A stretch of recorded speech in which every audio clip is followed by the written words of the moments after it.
conseil constitutionnel xam na njëriñu huissier kon mënut a ñëw acte de constat d'huissier bu mun ko sànni fële beneen bi ci tegu mooy décision numéro 9C 2023 mooy loi de finance bii nga xam ne mooy wax budget Sénégal pour 2024 ñaata la toll bi mu jàllee assemblée nationale comme bépp loi 1/10 des députés maanaam ñoo xam ne wax nañ 10% wu assemblée nationale ci députés yi mën nañu saisir conseil constitutionnel pour wax ne loi bi dafa méngoowul ak constitution bi ñoom loolu lañ def muy député groupe parlementaire bu Yewwi ñoom ñu daal di def un recours devant le conseil constitutionnel pour wax ne loi bi dafa inconstitutionnel loi de finance bi ñu saisiree conseil constitutionnel mais conseil constitutionnel article 16 ci loi organique am daf ni soo may saisir yow député yi yéen député yi ne loi bi dafa inconstitutionnel dans les 6 jours suivant l'adoption de la loi maanaam 6 jours ginnaaw bi ñu jàllalee loi bi assemblée na ngeen fexe ba na ngeen ma indi ñaari copie wu loi bi député yi nag ñu dem ci secrétaire général bu assemblée nationale pour mu jox leen copie wu loi bi secrétaire général bi ne leen disponible agul mënu ma leen ko jox Sénégal administration léegi loolu moo fi am sous le régime de Macky Sall c'est du banditisme administratif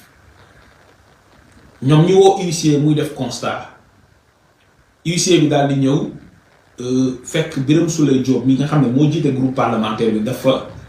yónni woon Daba Wañaan pour mu dem jëli projet loi bi ci boppam ci secrétaire général huissier bi nag Daba Wañaan la interroger Daba Wañaan ne ko man de dem naa ci secrétaire général mu ni ma mënuma la jox loi parce que disponible agul ñoom bi ñu saisiré conseil constitutionnel daf leen ne damay rejeter seen recours bi parce que copie wu loi bi nekku ci ñu ne ko foo ko teg mu ne parce que waaw PV wu constat wu huissier baaxoon na pour remplacer ñàkk bi ngeen ñàkk a jox loi bi mais ki ngeen waroon interpeller huissier bi PV de constat interpellatif am ki mu waroon a interpeller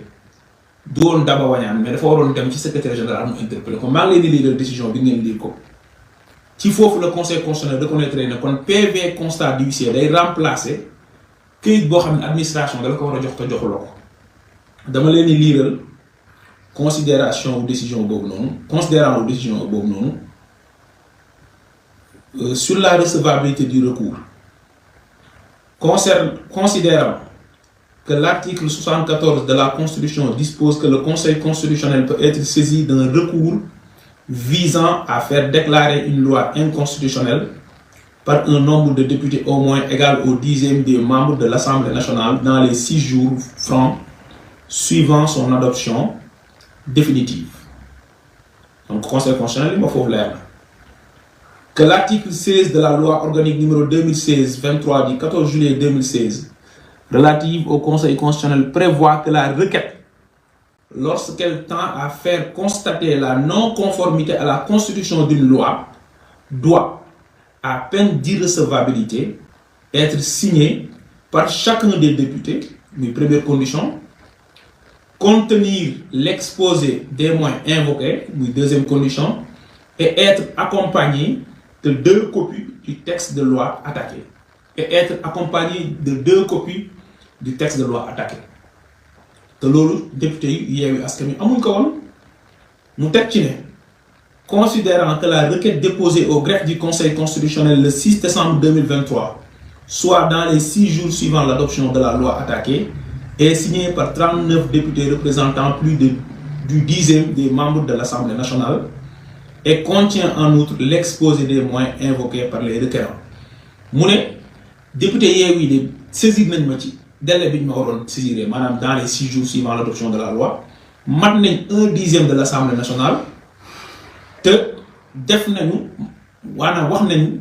fan nañu basé wu pour wax ne loi bi dafa inconstitutionnelle kon ñetti conditions yëpp mat na ban moo des mu ne considérant toutefois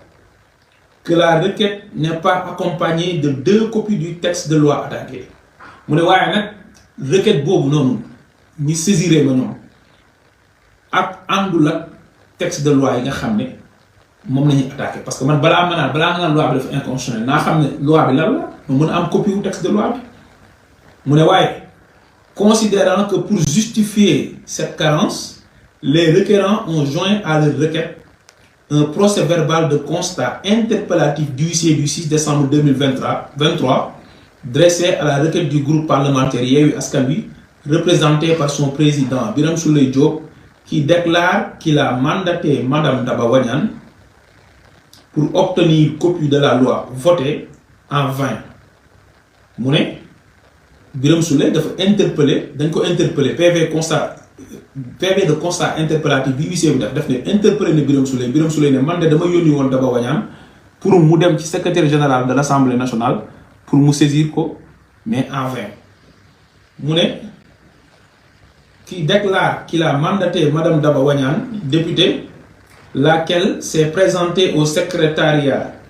général de l'institution parlementaire pour obtenir copie de la loi votée en vain. Donc, Daba Wanyan demee dañ ko bañal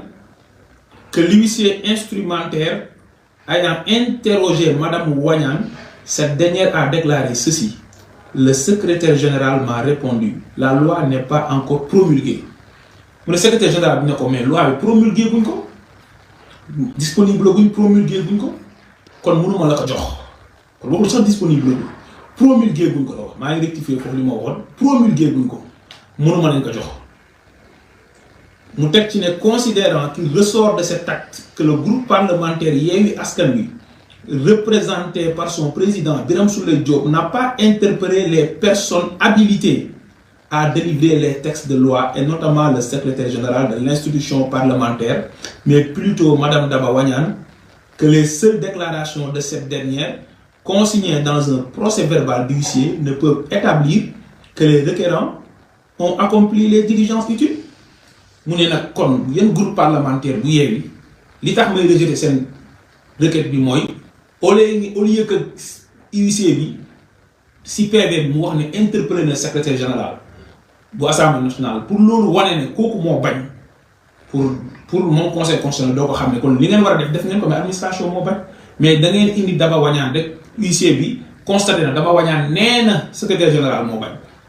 alors que waxi Daba Wanyan kese du ma ci basé wu. Mu ngi mel ni bu doon Ayib dafa dem interpeller benn policier bi ñëw ne DG ñoo bañ. Ayib Daffé dugg na ba biir DG wax ak ka fa nekk. Ayib Daffé ñëw na constater blocage bi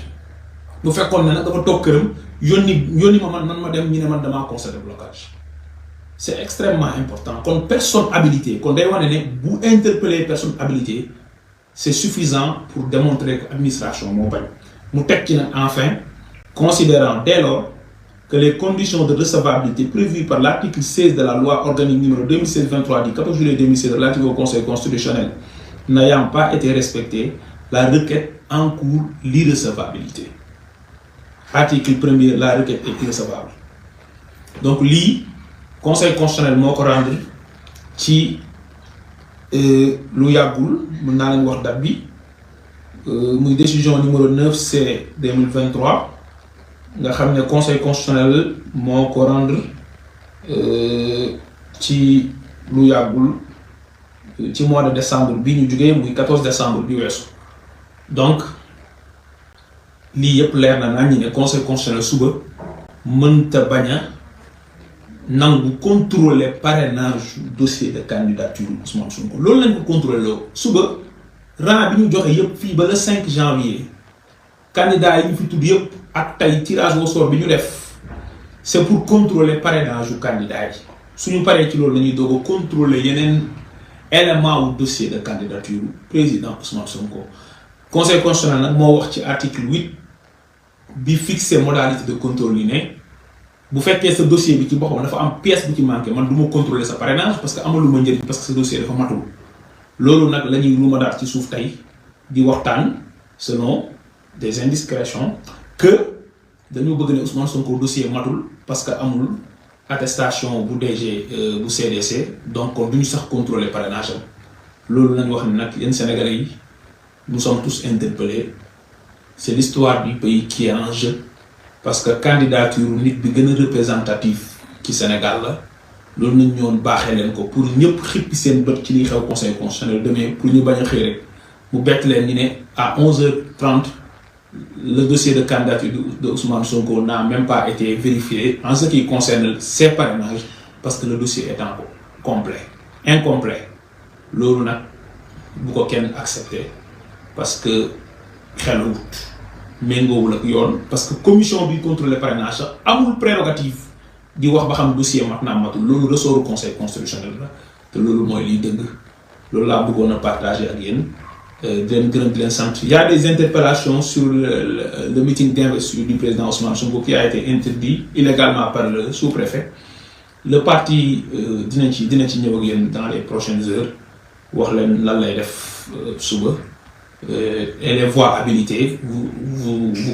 en tout cas vont communiquer dans ce sens incha allah maa ngi jégalu ci guddaay bi.